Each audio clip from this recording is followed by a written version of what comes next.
I'm going to demonstrate the major functions of my dual deploy nose cone concept. So the idea here is that in a model rocket, usually what happens is you shoot it off the rocket. The motor then fires an ejection charge that shoots the nose cone out and pulls the parachute out of the body tube, and the rocket floats down.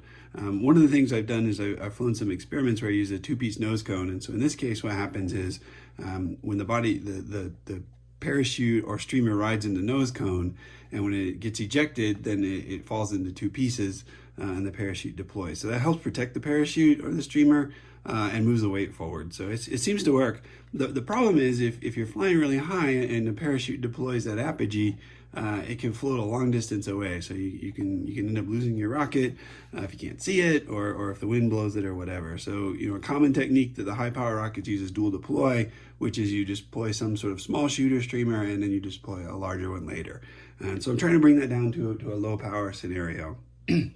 So what I have here is this is a supercapacitor that's being charged right now through a USB. So I'm going to go ahead and pull the USB out of the charger, and it's just using the 5 volts there. You can see the voltage on the capacitor is dropping. That's because the LED is being powered. Otherwise it would be dropping much slower. And what happens then is this supercapacitor, when the nose cone ejects, then the power is going to be hooked up to a timer circuit that's going to count down a few more seconds. And that's programmed with a potentiometer. I have it set to about 8 or 9 seconds right now, just for the demo, but the range is about 3 to 12 seconds, which I think is going to be good. And then this is just the bottom part of the nose cone. So here we have a spring to do the ejection more forcefully, and a little lever arm. And there's a solenoid here that is held by a permanent magnet. So when I put this together, and then I pull in the string, that pulls that lever down, and then that solenoid, the magnet then holds the solenoid together. And so now everything's together. So this would be the case where the rocket would eject the nose cone, but it wouldn't separate yet because it's still being held together by the internal latch.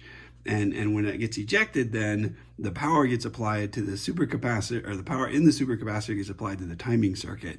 And so that'll just be a micro switch that actuates when it goes out of the body tube.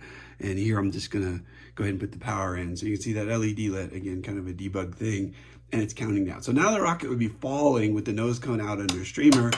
And then after it fell for some amount of time, then the nose cone separates, a larger chute comes out, and it will be able to get to the ground